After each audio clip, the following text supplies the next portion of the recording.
दादी की पहली सैलरी। लंबे जीवन में कुछ घटनाएं, कुछ अवसर ऐसे होते हैं जो बहुत खास होते हैं। जैसे कि पहली बार विदेश जाना, पहला प्यार, पहली जीत या फिर पहली सैलरी। आज की कहानी दादी की पहली सैलरी भी उतनी ही खास है। इस पारिवारिक कहानी से आप पूरी तरह से जुड़ पाएंगे, इसलिए इसे पूरी पढ़िएगा। पिंकी ने अपनी दादी के पास जाकर उनसे पूछा, दादी आपको सैलरी नहीं मिलती है क्या? विनोद और मनीषा एक दूसरे की तरफ देखकर मंद मंद मुस्काए। सरला देवी ने पिंकी को समझाते हुए कहा, बच्चा, तुम्हारे मम्मी पापा ऑफिस जाते हैं इसलिए उन्हें सैलरी मिलती है। मैं तो घर पर ही रहती हूँ ना, इसलिए मुझे सैलरी नहीं मिलती। विनोद ड्राइंग रूम में बैठकर टीवी देख रहा था। मनीषा और सरला देवी दोनों किचन में थे। मनीषा बर्तन मांज रही थी, सरला देवी सुबह के नाश्ते की तैयारी में लगी थी। 9 साल की पिंकी स्कूल जाने की तैयारी कर रही थी। विनोद ने ड्राइंग रूम से ही ऊंची आवाज में कहा, मनीषा तुम्हारा पगार आ गया है। अगर आ गया है तो इस महीने की ईएमआई तुम भर देना। मेरी सैलरी आने को अभी वक्त लगेगा। मनीषा ने किचन से ही सहमति जताई, जी जरूर भर दूंगी। इस बातचीत से पिंकी के कान खड़े हो गए, क्योंकि कल ही तो उसके स्कूल में सैलरी के बारे में सबको समझाया गया था, जिसमें बताया गया था कि हर काम के लिए एक निश्चित रकम मिलती है जिसे सैलरी कहते हैं। इस बात की याद आते ही वह तुरंत किचन में दौड़ी। उसको ऐसे अचानक दौड़ते देख विनोद भी उसके पीछे पीछे गया। पिंकी ने अपनी दादी के पास जाकर उनसे पूछा, दादी आपको सैलरी नहीं मिलती है क्या?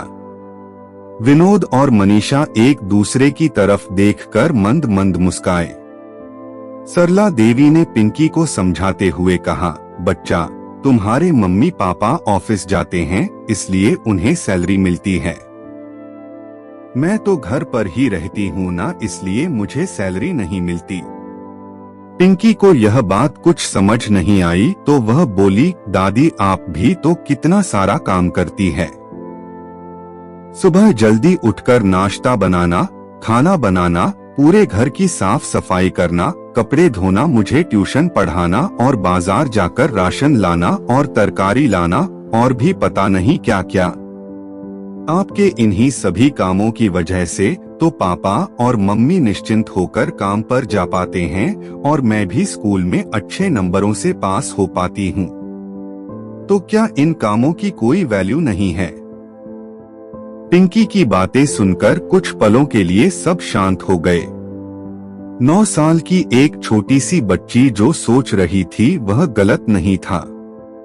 विनोद और मनीषा के पास इसका कोई जवाब नहीं था, मगर सरला देवी के पास था। वह बोली, किसने कहा मुझे सैलरी नहीं मिलती?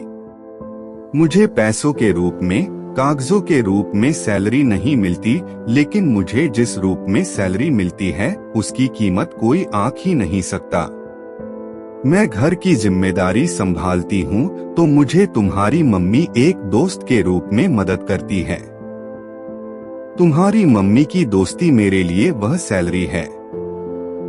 मुझे पैसों की जरूरत होती है और मैं तुम्हारे पापा को बोलती हूँ तो बिना यह जाने कि मैं उनका क्या करूँगी वह मुझे झट से पैसे निकाल कर दे देते हैं। तुम्हारे पापा का यह विश्वास मेरी सैलरी है। और तुम जो मुझे इतना प्यार करती हो, मेरे बारे में इतना सोचती हो, वह तो मेरा बोनस है। अब बताओ, क्या मुझे किसी से कम सैलरी मिलती है? दादी की बातें सुन पिंकी खुश होकर दादी के गले से लगते हुए बोली, अरे वाह दादी, आप तो बहुत अमीर है। सबके चेहरों पर बड़ी मुस्कान आ गई। मनीषा सरला देवी के पास आई, उनका हाथ पकड़कर बोली, मम्मी जी, हमने कभी इस बारे में सोचा ही नहीं, लेकिन आपको कभी इस बारे में विचार नहीं आता कि आपको भी सैलरी मिलनी चाहिए?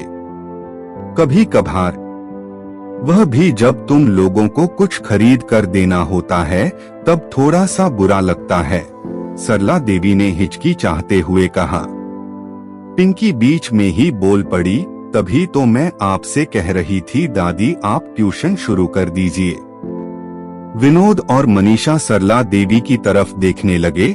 यह क्या माजरा है मम्मी? विनोद ने पूछा। अरे कुछ नहीं बेटा, ये पिंकी तो बस बातें बनाती है।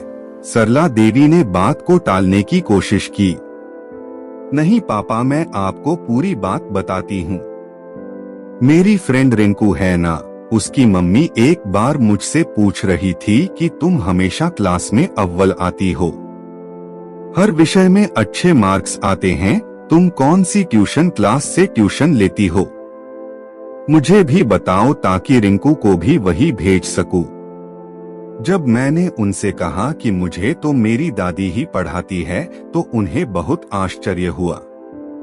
फिर अगले दिन तो वह हमारे घर ही आ गई थी और दादी से मिलकर उन्हें रिंकू और उसके साथ 3-4 और बच्चों को ट्यूशन देने के लिए कह रही थी, लेकिन दादी ने मना कर दिया। दादी हाँ भी कैसे करती, उनके पास दिन भर इतना सारा काम जो रहता है। पिंकी ने सारी बात खुलकर कही। विनोद बोला, अरे माँ आपको ट्यूशन पढ़ाना चाहिए। यह बात तो पक्की है कि आप पढ़ाती बहुत अच्छा है। देखिए मुझे भी तो आपने ही पढ़ाया था, उसी की बदौलत मैं इतनी अच्छी नौकरी पर हूँ आज। और रही बात घर के कामों की तो हम उसके लिए एक काम वाली रख देंगे, आप अपना वक्त ट्यूशन पढ़ाने के लिए दीजिए। सरला देवी ने थोड़ी आनाकानी की, लेकिन बेटा, बहू और पोती ने मिलकर उन्हें आखिरकार ट्यूशन चलाने के लिए मना ही लिया। 1 महीना बीत गया। सरला देवी ने उनके बहू बेटे और पोती को एक अच्छे रेस्टोरेंट में अपने पैसों से खाना खिलाया। उस दिन सरला देवी की आंखों में रिश्तों की कमाई के साथ अपनी पहली कमाई की खुशी और संतोष चमक रहा था। दोस्तों, माना कि जीवन में पैसा ही सब कुछ नहीं होता, लेकिन थोड़ा सा पैसा जो अपनों के लिए खर्च किया जाए और उससे जो खुशी मिलती है, उसकी बात ही कुछ और होती है।